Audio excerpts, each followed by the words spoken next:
Hello, everybody, and welcome to Poland Daily Travel, where this time we say, head east, young man. We're going in search of Eastern promise to the Białystok region, about 2 hours, give or take a few kilometers, east of Warsaw. This is an area of hidden treasures, castles, palaces, wildlife, and of course water and the great forests. The Braniecki Palace in the center of Białystok stands out as a Baroque masterpiece, often compared in its own way to a smaller version of Versailles. Then there is the unmissable little fairy tale town of Tykocin. It lies in bucolic splendor astride the Narew River, with its fine church and synagogue and restored castle. It's an undiscovered Baroque jewel. And so we scratch the surface at least to tempt you to the wonders of this beautiful and wild region of Poland. We know you're going to really enjoy these episodes. So stay tuned as Poland Daily takes you to the Białystok region, the far east of Poland. Visit our Poland Daily Live page and subscribe to all our great programs. Thanks for watching. Listen, folks, welcome back to Poland Daily. I tell you what, if you were a prince or you were a king and you built your very own garden, it might look something like this. Like this. It's a garden in French style, 4 patterns of boxwood and 4 fountains. It looked like in 18th century. But we must say that upper garden in French style, it's only part of all gardens. Today the gardens are on 9 hectares. In 18th century it was 50 hectares of land. Wow, okay. And more beautiful than today. So it was extending that way a lot further, or yes. Was it wider and longer? It was wider and longer because on the left side today it's a place for trees. In 18th century it was there was labyrinth, 4 meter high, specially cut down trees. It was specially cut down walls from trees, from bushes. Just behind labyrinth, 12 hectares for deers. Oh, they had deer? Yes. How many deer would they have? Oh, it's about 50. Yeah. About 50. They were hunting, and all the huntings were successful. Because I bet they were successful. Because where were the deer going to go? Yeah, it was around with fence. Yeah. They were surrounded in a fence. Yes. So it was like shooting fish in a bowl. Yes. It's successful. It's great shooting. For So nobody was disappointed on a Saturday afternoon. Okay, yes. At the hunt. All right. That makes just sense. behind today wall, just behind the gate, 500 meters lines of trees, specially cut down trees. On the right side, downstairs garden in English style, with big trees, with more water than we have today. It's possible to sail plus around with boats. Yeah. What about this building? This black building? What It's was not that? black. It's not black. It's not black? green. It's green. It's green. It's the green. Everybody Good. mistake. I must be colorblind. Yes. It's place when they get rest. Okay. They drink coffee at 3 p.m. Okay. and they listen the birds. There were birds there. Yes, in So it cages. Was, in cages. It was a birdhouse. Yes, something like birdhouse. An aviary. Yes. Okay, so it was a birdhouse anyway, we know that. And this was an integral part, an important part of the setup, because you go out there and relax in the afternoon, Yes, right? everything. Yeah. Palace with gardens was all one thing. Palace without the gardens, it's nothing. And the gardens were that thing that was more beautiful than palace. So you said that these were built on the French style. Yes. But then part of it you said was more English style. Yes. Why the contrast? It's connected with our history. Białystok are located at two sides of bank of a river. We've got here on the one bank of Biała River, it was Kingdom of Poland, and the next bank, it was Great Duchy of Lithuania. The Grand Duchy yes. of Lithuania. Yes. And then this was when they were united? This They was were- the dividing line? Yes. They were in the Yeah, same kingdom at a Yes, certain point. yes, But this was the dividing line? yes. Okay. But all right. it's a symbol of Białystok. Okay.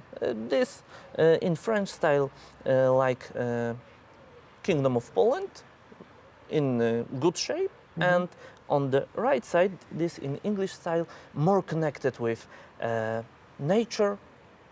It's not so sculpted. Yes, Not so, yeah, the French one would be more ornamental and the English one would be a little more wild, yes, like That's the- Grand Duchy of Lithuania. which is more wild. Yes, Pagan, in fact. It wasn't till pagan. It wasn't pagan till then. 14th century. Till 14th pagan. century. It wasn't pagan then, but that symbolized the pagan past of Lithuania, which is very interesting because I remember the first time I went to Vilnius, and you know the Hill of the Crosses outside of Vilnius, there's a Hill of Yes, Crosses. yes. And I thought, I got it. I said, oh, I've got it. This is pagan stuff. Putting all these crosses in a hill. This is more like a pagan symbolism than a it's- Christian symbolism. Actually. It's a combination. connected. It's yeah. a combination. Yeah. It's like this is some old burial mound or something. And they said, well, we better put crosses on Yes, it, you know, it's to convert it. Yes, yes, it's idea not only in Lithuania, also in Poland and in other countries. Yeah. So there is this we can see in Białystok, it's a point worth making, I think, that this is the crossroads of the old Polish and the old Lithuanian kingdoms, or the duchies. Yes, yeah, yes, of it's Lithuania.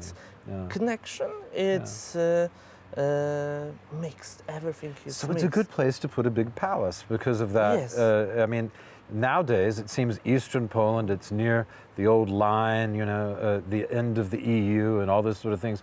But at one point, this was right in the middle of the action. Yes, yes. It was right on the fault line, wasn't it? In the 18th Yes. century, anyway. It was on 17th and 18th. Yeah. 17th, 18th century. It was on Yeah. the road from Warsaw Yeah. to Vilnius, two To capitals. Vilnius. Yeah. Two Yeah. capitals. Great stuff.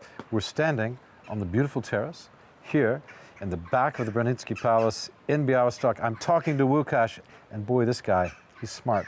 I'm telling you, he knows everything, or almost everything. Almost. Almost. I like that. I like like that. that. Almost everything. Okay, stay with us. We'll be back with a lot more from Branitzky Palace in Białystok. You probably know that the Medical University of Białystok is today one of the best medical universities in Poland, if not the leading one. It was founded in 1950, and from the very beginning, its seat has been in this palace. Today, its corridors are full of students, but this has not always been the case.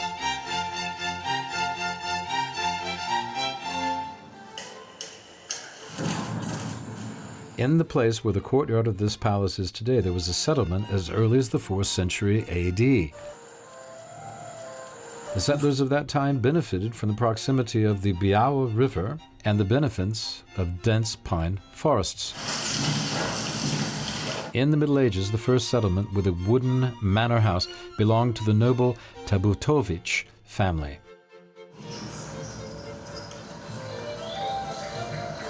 Over the years, and with the change of owners, Białystok began to develop.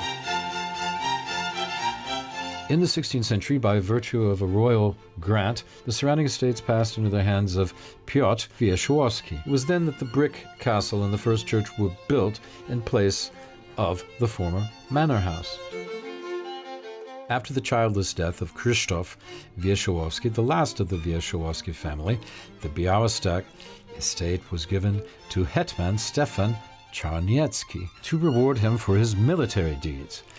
The latter then handed them over to his daughter Alexandra Katarzyna Branicka, and the medieval defensive castle was transformed into a Baroque palace. Branitzky family originated from Lesser Poland, but it was Białystok that they had their main seat. The true prosperity of the city came only during the reign of Jan Klemens Branitzky. He was the Grand Hetman of the Crown, the Castellan of Krakow, the first secular senator of the Republic of Poland, and finally the counter-candidate of Stanislaw August Poniatowski to the throne. Together with his wife, Isabel Poniatowski, they rebuilt the palace and surrounded it with gardens. At that time, the Branickis' premises were called the Polish Versailles.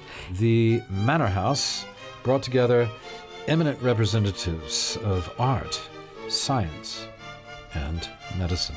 The decline of Białystok splendor coincided with the fall of the First Republic of Poland and the period of partitions, that is, the late 18th century. After the childless death of the last owner of the palace, Isabella Poniatowska, the estate passed into the hands of Tsar Alexander I of Russia. The growing city absorbed a large part of the palace gardens. The former court theater, the orangery, and many other buildings were destroyed. The palace itself lost the character of a private residence and began to be used for public functions. There was a girls' school called the Noble Ladies Institute, appropriately. During World War I, it was a German field hospital.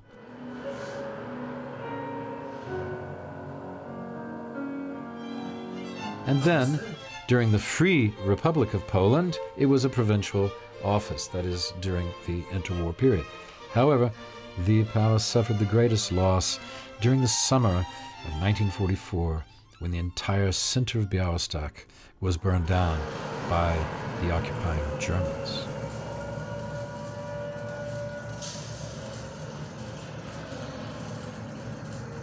The reconstructed interiors have been dominated by scientific learning since the early 1950s. Each year, more than 1,000 students of medical faculties leave the walls of the university. Each year, also, the university develops in line with the latest trends in science. However, it does not forget its heritage as a Polish version, albeit a lesser version, of Versailles. There is a focus on the history of the palace and on restoring it to its former glory. So there you are, the history of the palace, both long and turbulent. And of course, there is always still more to come.